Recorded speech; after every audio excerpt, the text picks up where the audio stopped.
Swayam Prabha. Digital India. Educated India.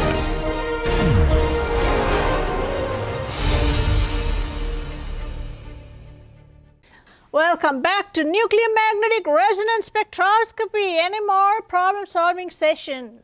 We've had a few, so we're kind of developing bigger molecules as we go along. And let's look at two. These are very similar. I just want to emphasize that, seeing patterns in NMR is very important. Okay, you got to see the patterns.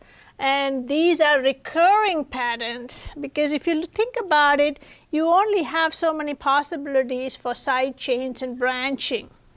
Methyl, ethyl, propyl, isopropyl, N-butyl, sec-butyl, third butyl, and then it's a very repetitive form.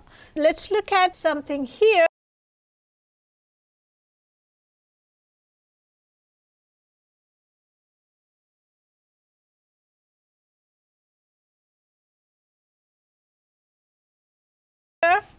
That has a doublet, and let's count the mountain peaks here. So this is easy to see. There's two doublet. This has got 1, 2, 3, 4, 5, 6, 7 septet. Whoa! How do you get something to split into 7 tiny peaks? Let's look at it. All right, so let's go ahead and going from upfield to downfield, label this and this AB, and let's tabulate the data that we see on this graph so that we don't miss anything. So here is your delta, your number of hydrogens, and multiplicity, that is it a doublet, triplet, and so on. And neighbors. Neighbors are really important here. That's how you tell who's doing what next door. So let's look at this guy here, doublet. It's expanded here, and you can see this is at 1.9. And let's look at this. This has got a splitting at 4.3. Number of hydrogens, how do we do that? We look at the integral, and that tells you how many protons are hidden in this peak. Let's see, this is 2 as you can see, and this is about 11.5. Okay, so let's do that. A to B, integration, A to B, A is 11.5, and this is 2. So this is divided by the lowest number, and this is about 6 to 1. All right, so that means you have underneath the doublet, which is A, 6 hydrogens, and underneath the septet, just 1 hydrogen. So the number of splittings has nothing to do with the number of protons. It only has to do with the numbering neighboring protons. So let's look at what that is. Multiplicity, doublet, and B is your septet. Neighbors. So neighbors here, how do you find the neighbors? Where we do the n plus 1 rule. Neighbors plus 1 is equal to the multiplicity of that peak. So here n plus 1 is doublet is 2. So therefore n is going to be 1. Okay. So all these 6 hydrogens are looking out the window and seeing 1 proton. That's it. Nobody else in the neighborhood except that 1 proton. Over here, n plus 1 is septet is 7, n is 6. So this proton looks out the window and is seeing 6 identical protons in the neighborhood. So 6 hydrogens in your neighborhood, how do you make them identical? Can you put them all on 1 carbon? Obviously you cannot. Can you put them on 2? Yeah, you can put CH3, CH3. It's got to be a supersymmetrical structure, and we don't have that many carbons here. we have only 3 carbons here. All right. So let's look at that. So 3 carbons, and one of them has got 1 hydrogen, and one of them has got, let's say that is HB, 1 hydrogen, and the other one has got 6. So obviously this guy has to have 2 neighbors. This has got 2 neighbors that are next door to each other, and they are identical. So it's perfectly symmetric. That's when you have these 2 being identical.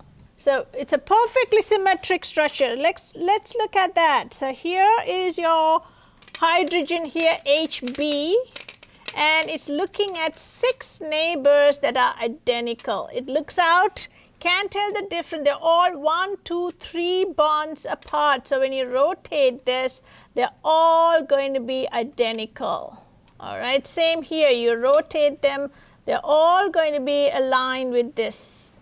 So therefore, you are going to have 6 identical hydrogens next door. And these 6 hydrogens look out the window and they all see the same hydrogens. They are not split by this 2-bond coupling. They never have 2-bond couplings on alkanes. You have only 3-bond couplings. Therefore, 1, 2, 3, 1, 2, 3, all of them have this guy and this guy alone as its neighbor. All right. What else do we have? We have an iodide. So there's only one place the iodide can go, and that's in the center. Let's look at that over here. So let's put our iodine right here. Iodine's electronegative, therefore HB should be more d-shielded downfield because the electron density here is somewhat stripped by this iodine because it's electron withdrawing. Whereas these hydrogens are 1, 2, 3 bonds away from that iodine. So their hydrogens are pretty much intact for the most part, and they have a thick shield of electrons which shields them from the field. Therefore, they're going to be upfield. So all these 6 hydrogens are upfield at 1.9, whereas the one next to the halogen, the same carbon as the halogen, the inductive effect is really strong. It's d-shielded, and you can see that it's at 4.3. So yes, the data makes sense where delta is concerned and where H is concerned, and also where this is concerned. So all of these can be split. HA would have a peak if there was no neighbors, 1 peak. However, HB can be precessing up or down, or precessing to the right or to the left. Therefore, you would have 2 different fields experienced by that HA, and so the 6 of these HAs see only 1 HB, and they can be split into a doublet. Okay. All of the hydrogens here are going to split HB into a septet. Again, these are all in the same delta because the electron density here is a lot more than here because the inductive effect is more here. And we could do the same thing for HB.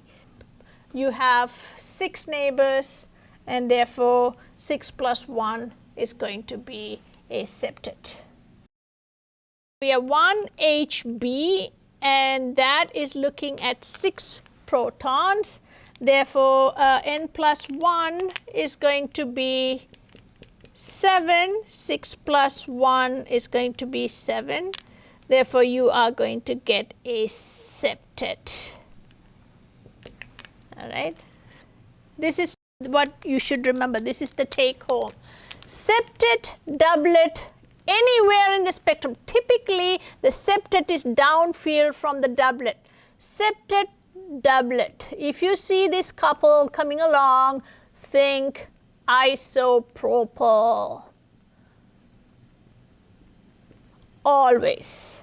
Just like when we saw triplet quartet, and quartet is typically downfield, we thought ethyl, right? Similarly, when you see septet doublet, think isopropyl. So here we are seeing trends. So when you see these trends, sometimes you can have the triplet quartet and the doublet septet on the same spectra. So then you need to be able to isolate. As soon as you see a septet, look for the doublet. Then you know it's an isopropyl. Typically, a very symmetric septet like this would only be seen with isopropyls. All right, let's look at another one.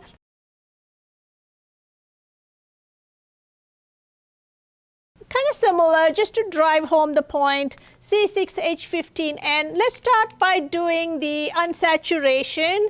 So that's unsaturation 2N plus 2 for the saturated minus the number of hydrogens over 2. Now, for nitrogens, you have to remove 1 from the M. Okay, so we said halogens, add 1. Nitrogen, take off 1. So let's do that. So omega here is 2 times N is the number of carbons. And we've done this before, 2 times 6 plus 2 minus 15, and you have to take 1 off. So that's going to be 14. So here this is going to be 12 plus 2, 14, minus 14, that's 0.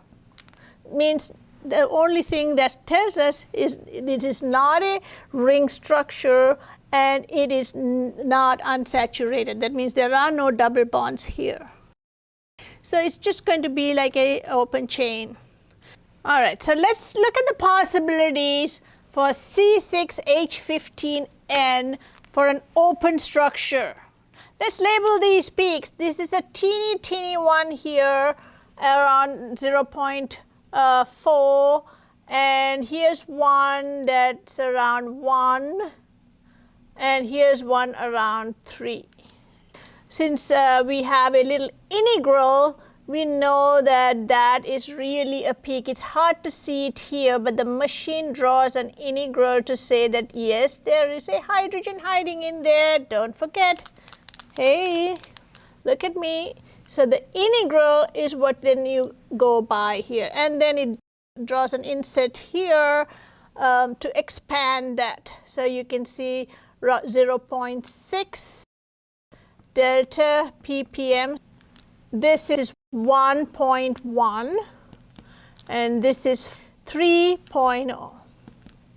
So they're not very de-shielded like in this case. So they, you don't have any halogens, and so you don't see very downfield peaks. They're more in the shielded area. And so that's what you would expect when you have a lot of saturated hydrogens. You don't get too much de-shielded in this region. All right, let's look at the number of hydrogens underneath that. Okay, let's look at the heights here. This is about 0.8 A to B to C. And obviously that is going to be the smallest one, and this one is going to be about 9.8, and this one is about 1.7. So let's put that in, 0.8 to 9.8 to 1.7, divide by the lowest number. We do the same thing every single time, and this works out to be 1. This is about 12, and this is about 2. Okay, let's try that out. So that works out to be 15. So that should be okay. 1 to 12 to 2. Let's look at then the multiplicity. This is just a singlet, one hump, but it's a broad. The second one is going to be a doublet, very tall doublet. And this one is going to be 1, 2, 3, 4, 5, 6, 7 little peaks on that mountain. That's a septet. All right. So let's use that information to find out the neighbors. Who you see in your neighborhood is so important to these protons because they are actually going to split them. All right, so singlet means there's only one, so n plus 1 is a 1, therefore n is 0. This guy, well, the broad singlet doesn't have anybody in the neighborhood apparently. Let's look at B. Let's talk about that. N plus 1 is 2, therefore n is going to be this 1.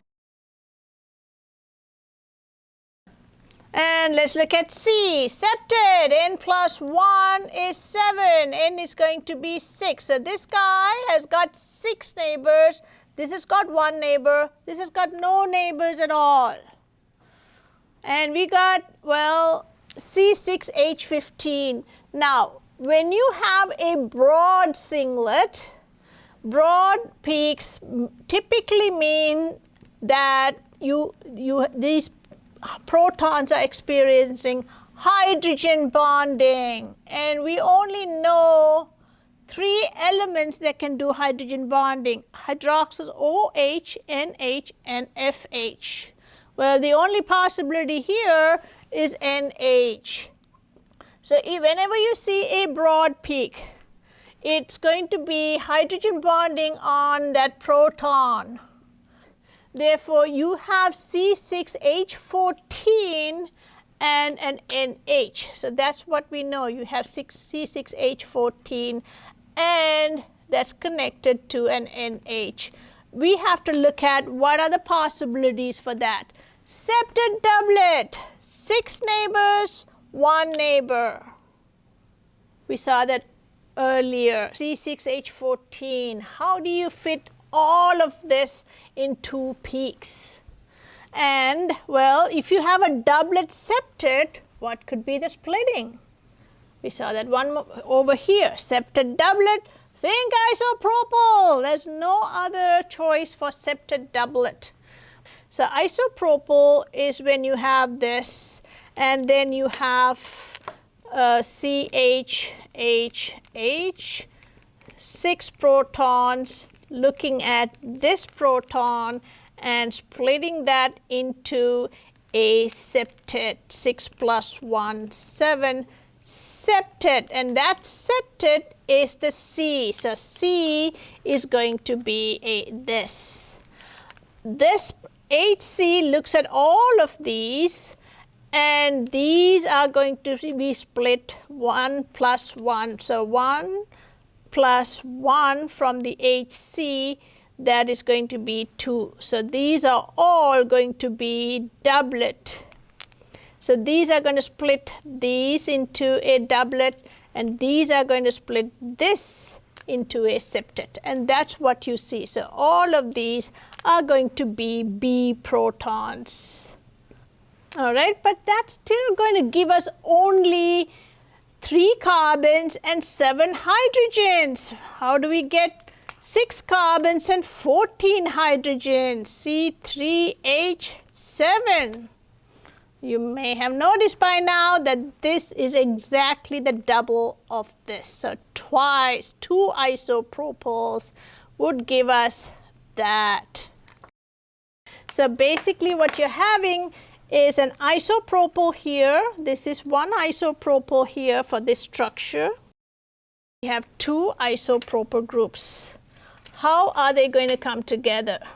Well, you can't really do that because then there won't be enough protons over here for the saturation. There should be some other bond. What else do we have?